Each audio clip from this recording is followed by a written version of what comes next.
Le matin de Noël, ma fille a demandé pourquoi tout le monde avait reçu des cadeaux sauf elle. Ma sœur a dit que le Père Noël sautait peut-être les enfants qui ne s'intégraient pas. Tout le monde a ri. Pas moi.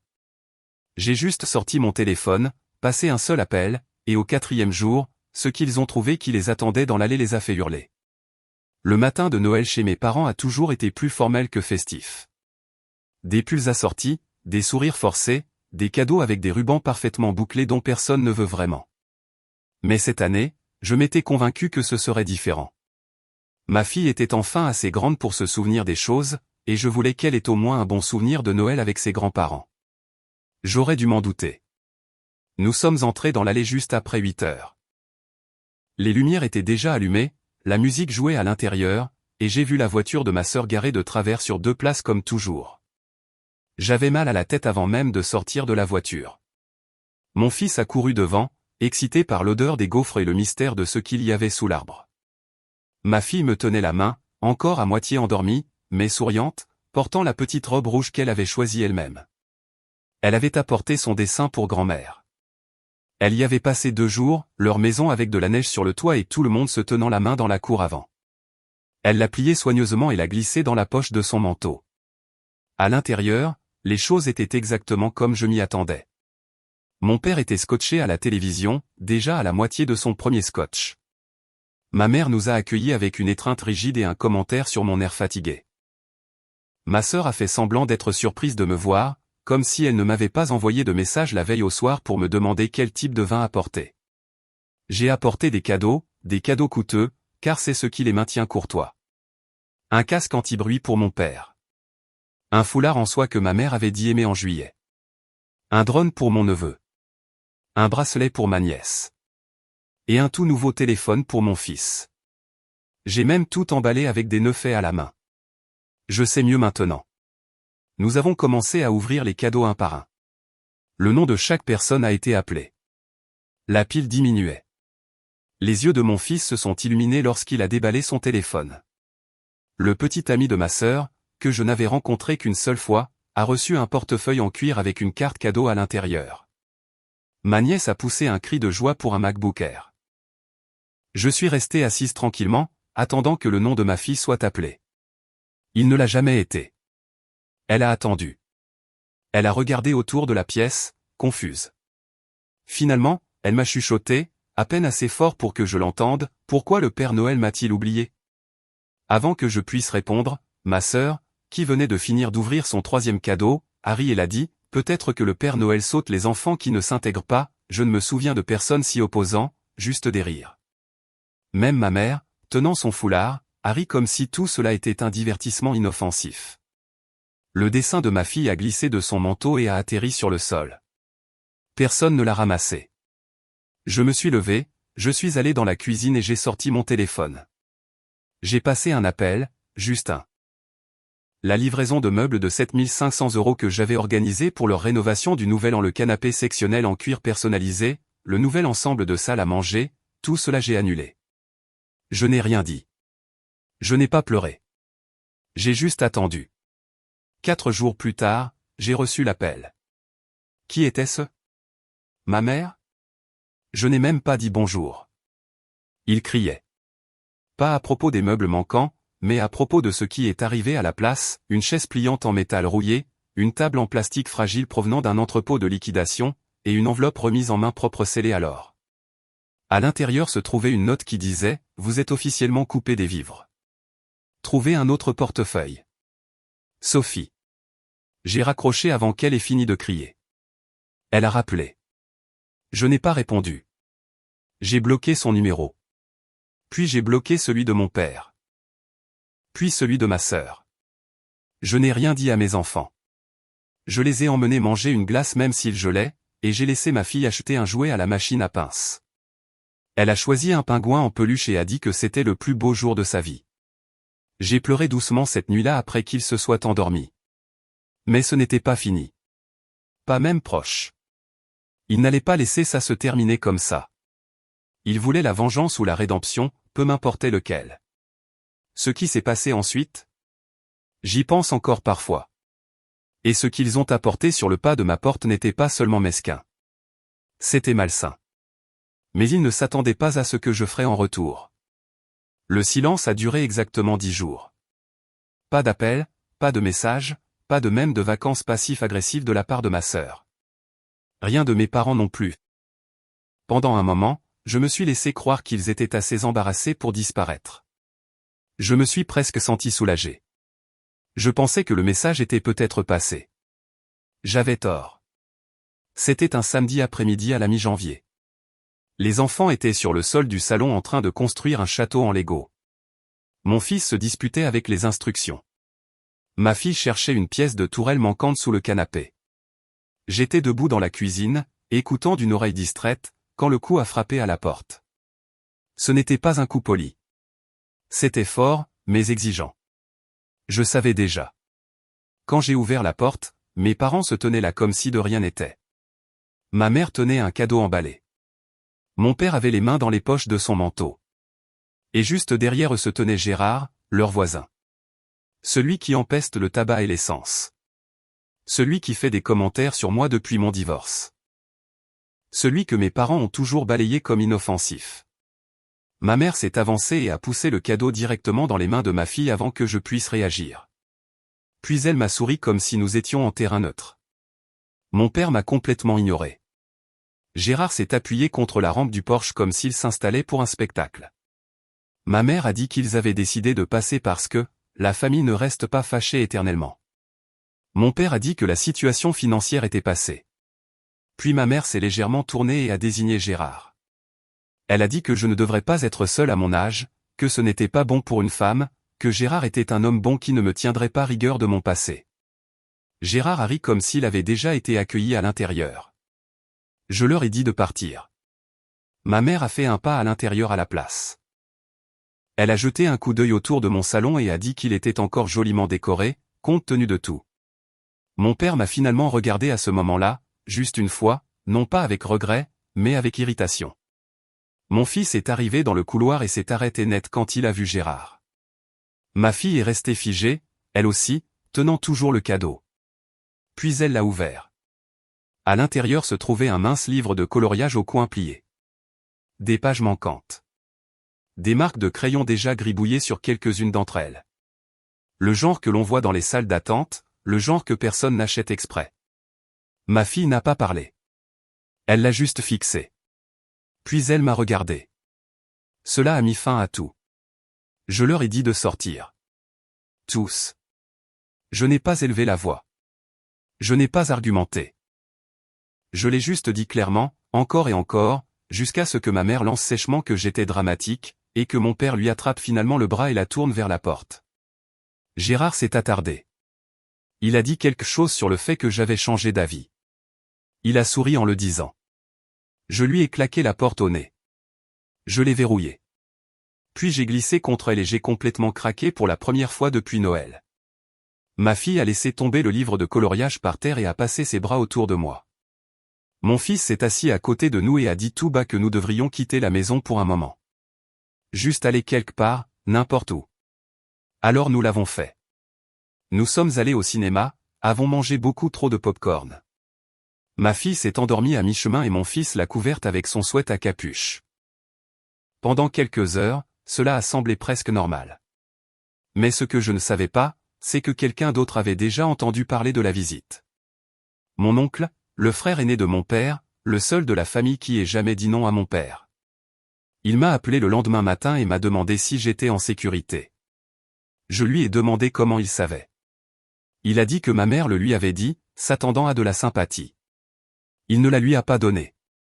Il m'a dit de venir dîner le week-end suivant. Il a dit que tout le monde serait là. Il a dit que je n'avais pas à dire un mot si je ne le voulais pas. Il a dit autre chose avant de raccrocher, quelque chose qui m'est resté en tête, ils pensent qu'ils ont le contrôle. Ils sont sur le point de découvrir qu'ils ne l'ont pas, je n'étais pas sûr de devoir y aller. Quand mon oncle m'a invité à dîner, j'ai hésité. Je ne voulais pas plus de drame, et je ne voulais certainement pas être prise en embuscade à nouveau par mes parents. Mais il a promis que ce n'était pas comme ça. Il m'a dit, viens juste, amène les enfants, mange et écoute. Pas de surprise. Sauf qu'il y a eu des surprises. Pas le genre que je redoutais. Le genre qui vous fait réaliser que quelqu'un vous voit vraiment. Nous sommes arrivés un peu après 18 heures. Il faisait froid dehors, le genre de froid où le vent semble personnel. Je me suis garé de l'autre côté de la rue et je suis resté assise dans la voiture une seconde, regardant les gens entrer dans la maison. De la famille que je n'avais pas vue depuis des années, des cousins éloignés, certains parents que je ne reconnaissais même pas au début. Cela ressemblait à l'un de ces épisodes de Thanksgiving d'une vieille sitcom, mais sans les rires enregistrés. Dès que je suis entré, je l'ai ressenti. Pas de jugement, pas de pitié, mais quelque chose que je n'avais pas ressenti autour de la famille élargie depuis longtemps, un respect silencieux. Mon oncle est venu et m'a serré dans ses bras. Il n'a rien dit. Il a juste donné un petit jouet d'un panier à ma fille et a dit à mon fils qu'il y avait de la pizza en bas s'il ne voulait pas des trucs sophistiqués. Puis il a fait un signe vers la salle à manger, déjà pleine. Et là, au bout de la table, se trouvaient mes parents. Ma mère dans l'un de ses gilets perlés. Mon père avec cette même expression qu'il portait toujours lorsqu'il était entouré de gens qu'il ne contrôlait pas. Ils n'ont rien dit. Moi non plus. Le dîner était normal, trop normal. Mon oncle faisait des blagues. Quelqu'un a fait passer des photos d'un récent voyage en Provence. La nourriture était incroyable comme elle l'est toujours chez lui. Il y avait cependant cette fine tension qui traversait tout, comme si tout le monde savait que quelque chose arrivait, mais que personne ne voulait le reconnaître avant le dessert. Après que tout le monde ait picoré sa tarte et que ma fille se soit blottie contre moi avec de la crème fouettée sur le nez, mon oncle s'est levé. Il a dit qu'il avait quelque chose à partager, une courte vidéo, rien de dramatique, juste quelque chose qu'il pensait que nous devions tous voir. Il a baissé les lumières et a allumé le projecteur qu'il avait installé contre un mur. La première chose qui est apparue à l'écran était mon Porsche. Le jour où mes parents sont arrivés à l'improviste avec Gérard qui était bien là enregistré depuis l'autre côté de la rue par mon voisin, à qui mon oncle avait demandé de garder un œil ouvert après avoir entendu des rumeurs d'un autre parent selon lesquelles mes parents prévoyaient une visite. Les images étaient claires comme du cristal. Ma mère tendant un cadeau emballé à ma fille. Mon père silencieux, menaçant derrière. Gérard faisant une blague sur le fait d'être célibataire. Ma mère disant que je devrais arrêter d'être si fier. Moi leur disant de partir. Puis cela a coupé sur une deuxième vidéo. Le matin de Noël. Ma fille demandant pourquoi le Père Noël l'avait oublié. La voix de ma sœur claire comme de l'eau de roche, peut-être que le Père Noël saute les enfants qui ne s'intègrent pas, et puis les rires. Ces rires cruels et méprisants. Le visage de ma fille. Mon visage. Le silence qui a suivi. Personne dans la pièce n'a bougé, pas même les cousins qui tournaient habituellement tout en dérision. Mon oncle a éteint le projecteur. Il a rallumé les lumières. Puis il a parlé. Il n'a pas crié. Il n'a pas vociféré. Il a juste exposé les faits. Que ce n'était pas à propos d'une dispute. Ce n'était pas à propos d'un malentendu. C'était à propos d'un schéma, à propos d'années de comportement que personne ne voulait admettre. Il a dit que mes parents avaient profité de moi. Que je payais pour les rénovations de leur maison, leurs vacances, leurs fêtes, et qu'ils me remboursaient en punissant ma fille de 6 ans devant une pièce entière. Il a demandé à la famille si cela ressemblait à de l'amour pour quelqu'un. Personne n'a répondu. Ma mère a essayé de l'interrompre. Il lui a dit non, lui a dit qu'elle n'avait pas le droit de déformer la réalité cette fois, qu'elle pouvait soit s'asseoir et écouter, soit partir. Elle s'est assise. Il a continué, à parler de la façon dont la famille ne se mesure pas par le sang. Elle se mesure par la présence, par l'action, par la façon dont vous traitez les gens dont vous dites vous soucier quand personne ne regarde. Mon père n'avait toujours pas dit un mot. Ma sœur n'était même pas là, il le savait probablement. Puis mon oncle s'est tourné vers moi. Il a dit qu'il était désolé. Non pas pour ce qu'ils avaient fait, parce que ce n'était pas à lui de s'excuser pour cela, mais pour ne pas avoir parlé plus tôt. Il a dit qu'il savait. Tout le monde savait. Il n'avait juste rien dit. Et puis il a dit quelque chose que je n'oublierai jamais, tu as porté trop de choses pendant trop longtemps, Sophie. Tu as été l'adulte pendant que les adultes agissaient comme des enfants. Il a regardé mes parents et a dit, à partir de maintenant, Sophie ne vous doit rien. Ni son argent, ni son temps, ni sa présence. Si vous voulez une relation avec elle ou ses enfants, vous devrez la mériter. Ma mère s'est levée et a dit qu'elle ne ferait pas partie d'une famille qui se liguait contre elle. Mon père a finalement parlé. Un mot, bien. Et ils sont sortis. Pas d'étreinte, pas d'au revoir. Mais je suis resté. Je suis resté et j'ai laissé ma fille finir sa tarte. J'ai regardé mon fils rire avec les cousins en bas. Je me suis assise là et j'ai senti pour la première fois depuis des années que je ne rapetissais pas dans une pièce pleine de monde. Alors que nous partions, mon oncle m'a prise à part et m'a tendu une enveloppe. Il a dit, ce n'est pas de la charité. C'est un équilibre. À l'intérieur se trouvait un chèque, plus que ce à quoi je m'attendais, assez pour réduire la dette que j'avais discrètement accumulée en gardant tout le monde à l'aise. Mais ce n'est pas ce qui m'a touché. Il y avait une note à l'intérieur, écrite de sa main, qui disait « Tu n'es plus seul. Et à partir de maintenant, tes enfants non plus. » C'était la nuit où tout a basculé. Mais ce n'était pas la fin parce que mes parents. Ils n'avaient pas fini. Ils ne savent pas perdre. Je n'ai pas eu de nouvelles de mes parents pendant un moment après le dîner. Des semaines ont passé. Ma sœur est restée silencieuse aussi. Pas de messages, pas de remarques cinglantes en ligne, pas de fausses excuses, juste le silence. J'ai pensé qu'ils avaient peut-être enfin compris. Peut-être que ce dîner avait débloqué quelque chose dans leur tête. Ou peut-être que la honte les avait enfin rattrapés. Mais si j'ai appris quelque chose sur mes parents, c'est que lorsqu'ils sont calmes, ils planifient. Le premier signe est arrivé un jeudi soir. J'ai reçu un paquet. Pas d'adresse de retour, mais l'écriture était familière. La cursive soignée et parfaite de ma mère, comme si elle pensait que cela comptait encore. C'était adressé à ma fille. Je l'ai regardé pendant un moment. J'ai pensé à le jeter, mais la curiosité l'a emporté. Je l'ai ouvert avant qu'elle ne puisse le voir. À l'intérieur se trouvait une petite boîte en velours et une lettre. La boîte contenait un collier, pas neuf. Je l'ai reconnu instantanément. C'était le mien. Un médaillon en forme de cœur en argent que j'avais reçu quand j'avais 16 ans. L'un des seuls vrais cadeaux que mon père m'ait jamais offert. Je ne l'avais pas vu depuis des années. Je pensais l'avoir perdu lors du déménagement après mon divorce. Apparemment, non. Il l'avait pris.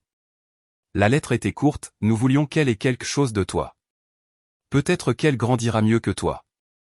C'était tout. Pas d'excuses, pas de chaleur, juste une pique déguisée en geste. Je ne l'ai pas donnée à ma fille. Je l'ai mis dans un tiroir et je suis allé me coucher avec un mal de tête qui ne passait pas. La semaine suivante, ils se sont présentés à nouveau, sans invitation, mais cette fois ils ne sont pas venus chez moi. Ils se sont présentés à l'école de ma fille. J'ai reçu un appel du secrétariat alors que j'étais en pleine réunion. Ils ont dit que ses grands-parents étaient là et demandaient à déjeuner avec elle. Ils prétendaient avoir été autorisés par maman. L'école m'a appelé parce que, heureusement, mes papiers étaient en ordre. J'ai dit non. J'ai dit absolument pas. J'ai conduit si vite que je n'ai même pas pris mon sac à main. Quand je suis arrivé, ma mère était assise dans le hall, souriant comme si elle était à sa place. Mon père faisait les 100 pas. Quand ils m'ont vu, ma mère s'est levée et a fait semblant d'être surprise. Elle a dit qu'ils voulaient juste voir leur petite fille. Que la famille devrait avoir le droit de rendre visite. Que c'était de ma faute si les choses étaient allées aussi loin. Je lui ai demandé comment elle avait eu le médaillon. Elle a dit qu'elle l'avait trouvé dans un tiroir dans leur maison, qu'ils avaient encore certaines de mes affaires stockées. J'ai demandé ce qu'ils avaient d'autre. Elle a souri à nouveau. C'est là que j'ai su que ce n'était pas une question de culpabilité. Ce n'était pas une question de vouloir réparer quoi que ce soit. C'était du contrôle. Mon père n'a pas parlé jusqu'à ce que je leur dise de partir. Il a dit que j'empoisonnais l'esprit de mes enfants contre eux. Que je le regretterais quand ils seraient plus grands et que je n'aurais plus personne. Ma mère a ajouté que les enfants ont besoin de leurs grands-parents. Je leur ai dit qu'ils pourraient les voir un jour s'ils apprenaient un jour ce que signifiait le mot « respect ». Ils sont partis sans se battre, mais quelque chose dans la façon dont ils m'ont regardé en sortant m'a glacé. Je n'avais pas l'impression d'avoir gagné. Cette nuit-là, j'ai verrouillé toutes les portes 2 fois.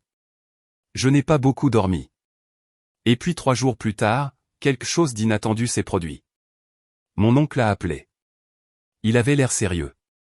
Il a demandé s'il pouvait passer seul. Il est arrivé avec une clé USB. Il a dit, je n'allais pas te montrer ça, mais tu dois voir ce qu'ils font maintenant. Il l'a branché sur mon ordinateur portable et a ouvert un dossier. Il était plein de captures d'écran, de messages, de mails. Apparemment, mes parents avaient commencé à contacter des proches, disant que j'étais instable, que j'avais perdu la tête depuis le divorce, que j'utilisais les enfants pour les punir, que j'étais émotionnellement abusive, que j'avais besoin d'aide. Ils essayaient de m'isoler. Ils n'essayaient pas seulement de revenir, ils essayaient de me détruire s'ils ne le pouvaient pas. Mon oncle m'a dit qu'il en avait fini avec eux, qu'il avait déjà coupé les ponts, et que d'autres proches faisaient de même maintenant. Il a dit que ce n'était plus une famille, pas de la façon dont il la définissait. Puis il m'a regardé et a dit quelque chose auquel je ne m'attendais pas, ils ont peur de toi maintenant. C'est pour ça qu'ils font tout ça, parce que tu as enfin dit non. Mais je n'avais pas peur. Plus maintenant. Parce que je savais ce qui allait suivre. Et eux aussi. Après la clé USB, il n'y avait plus de retour en arrière. J'ai passé les jours suivants à réfléchir à tout. Pas seulement à ce qui s'était passé récemment, mais à tout. Chaque fête où je payais pour la nourriture et où ils critiquaient le menu. Chaque anniversaire qu'ils oubliaient. Chaque insulte déguisée en inquiétude. C'était comme si quelqu'un avait soulevé le couvercle d'une boîte que j'avais fourrée au fond de mon esprit il y a des années. J'ai dit la vérité à mes enfants. Pas tous les détails, ils n'avaient pas besoin de ça mais assez. Je leur ai dit que leurs grands-parents faisaient une pause loin de nous. Mon fils a juste hoché la tête. Ma fille a demandé si cela signifiait que le Père Noël se souviendrait d'elle l'année prochaine. Je lui ai dit qu'il le ferait certainement. Et puis j'ai bloqué leur numéro à nouveau, tous, pour de bon. Ou du moins je le pensais. Environ une semaine plus tard, j'ai reçu un appel de mon amie Claire. Elle travaille dans un magasin de meubles local, le même où j'avais annulé la commande personnalisée. Elle semblait mal à l'aise. Elle a dit que mes parents essayaient de rétablir la commande. Sous mon nom. Ils sont venus au magasin en prétendant que j'avais changé d'avis et que j'avais juste besoin que la même livraison soit envoyée à nouveau. Ils ont même apporté une lettre signée.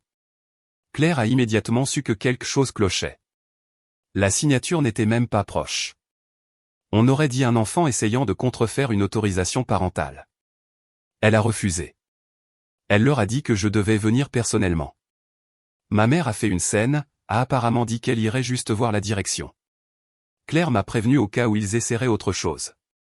Je l'ai remercié et j'ai raccroché. Je n'étais pas surprise, juste épuisée. Mais le pire est arrivé ensuite. Quelques jours plus tard, on a frappé à ma porte. Pas de cri, pas de coup fort cette fois, juste un coup. J'ai regardé par le Judas et je n'ai pas reconnu l'homme au début. Il avait l'air officiel, comme un huissier de justice. Il m'a tendu une enveloppe pliée et est parti sans dire un mot. À l'intérieur se trouvait une lettre, une demande formelle de l'avocat de mes parents. Pas un procès, pas encore, mais un avis. Il réclamait des droits de visite des grands-parents. Il voulait un accès programmé et approuvé par le tribunal à mes enfants. Je l'ai regardé pendant un long moment. Ma fille était dans la cuisine en train de jouer avec sa maison de poupées. Mon fils était sur le canapé en train de faire ses devoirs. Il n'avait aucune idée de ce qui venait d'être jeté dans nos vies. J'ai appelé mon oncle. Il est arrivé dans l'heure. Il a lu la lettre et n'a pas dit grand-chose au début, il l'a juste fixée. Puis il m'a regardé et a dit qu'ils n'essayaient pas seulement de revenir en force. Ils essayaient de me punir légalement, publiquement. Ils voulaient traîner cela devant le tribunal. Non pas parce qu'ils se souciaient des enfants, mais parce qu'ils voulaient le contrôle. J'ai pris un avocat. Et puis quelque chose que je n'avais jamais prévu s'est produit. L'une des vieilles amies de ma mère, une femme nommée Martine, que je connaissais à peine, m'a appelé. Elle a dit qu'elle se sentait très mal, mais que je devais savoir quelque chose. Apparemment, ma mère faisait circuler des photos de moi aux gens de son église, des photos d'il y a des années prises après mon divorce quand je n'étais pas au mieux de ma forme. Elle disait aux gens que j'étais instable, qu'elle s'inquiétait pour les enfants, que j'avais des problèmes. Elle montait un dossier, un faux dossier. Ma propre mère. J'ai raccroché le téléphone et je me suis assise à la table de la cuisine. Et pour la première fois depuis des mois, je n'ai pas pleuré. Je n'ai pas crié. Je n'ai pas paniqué. J'ai fait une liste. Chaque mensonge, chaque menace, chaque manipulation, chaque fois qu'ils ont déformé quelque chose. J'avais fini de jouer la défense. Mon avocat et moi allions enterrer cette tentative sous la paperasse, les déclarations sous serment, les témoins de moralité, les chronologies. J'avais le soutien. J'avais la vérité. Et grâce à mon oncle, j'avais les preuves. Mais il y avait une chose de plus qu'il n'avait pas vu venir. Et elle arriverait par la poste avant même que la date du tribunal n'arrive. C'est arrivé un jeudi. Je l'ai su à la seconde où c'est arrivé sur leur porche. Non pas parce que mes parents ont appelé, mais parce que mon oncle l'a fait. Il est resté juste assez loin dans sa voiture pour regarder. Juste assez près pour confirmer. Mon père a signé pour la réception sans même lire l'étiquette de retour. Ma mère était déjà à la porte quand il est rentré, l'enveloppe à la main. À l'intérieur se trouvait mon dernier mot. Le dossier était épais.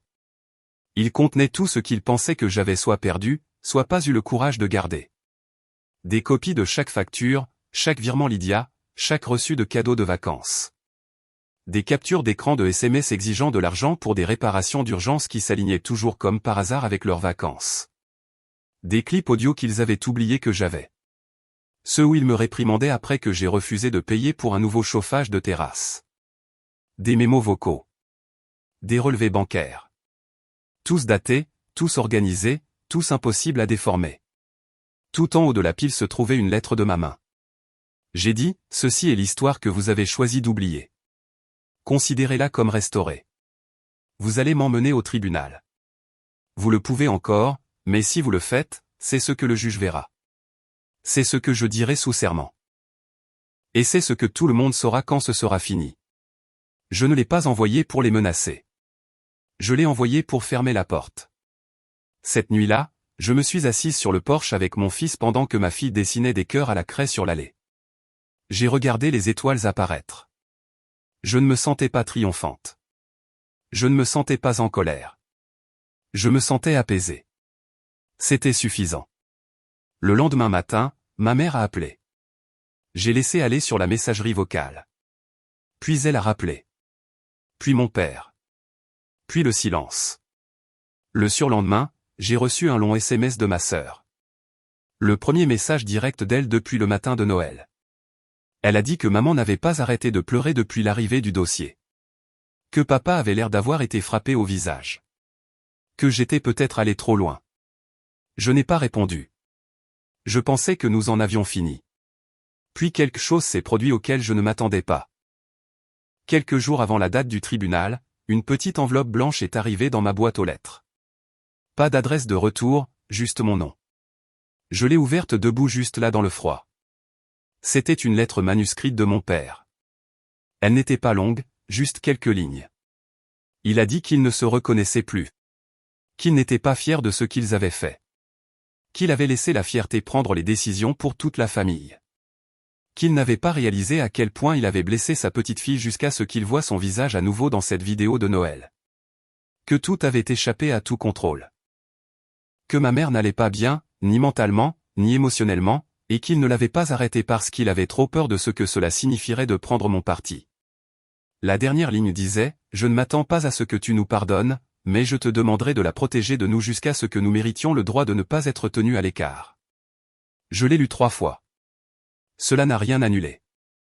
Cela ne m'a pas donné envie de me précipiter à nouveau dans leur vie. Mais cela m'a touché à un endroit auquel je ne m'attendais pas. Pas au cœur, mais dans la partie de moi qui s'était toujours demandé s'ils étaient capables de le voir. Mon avocat m'a appelé le lendemain pour me dire que l'audience avait été annulée. Leur avocat a déposé un retrait complet de la demande de visite. Il s'éloignait. Ou peut-être qu'il reculait. Quoi qu'il en soit, j'avais gagné quelque chose de plus important que l'affaire. J'avais protégé ma fille. J'avais tenu mon fils à l'écart du chaos. J'avais brisé le schéma. Et mon oncle, il n'a jamais dit une seule fois, je te l'avais bien dit. Il est juste venu avec des courses le week-end suivant et a réparé la charnière de ma porte d'entrée. Cet été-là, nous sommes partis pour la première fois depuis des années. Juste nous 3. Une cabane au bord du lac. Pas de Wi-Fi et pas de télévision. Ma fille a apporté sa craie, même si l'allée était en gravier. Mon fils a lu de vieux livres de poche et a nagé jusqu'à ce que ses doigts soient fripés. J'ai bu du café sur le porche le matin et regardé le soleil se lever. Et pas une seule fois je n'ai pensé à mes parents. Pas avant la dernière nuit, quand ma fille a levé les yeux de son coloriage et a dit de nulle part, « Maman, je ne pense pas que le Père Noël m'ait sauté. Je pense qu'il attendait juste. » Il avait raison. Il attendait. Et le Noël prochain, tu ne l'oublieras pas.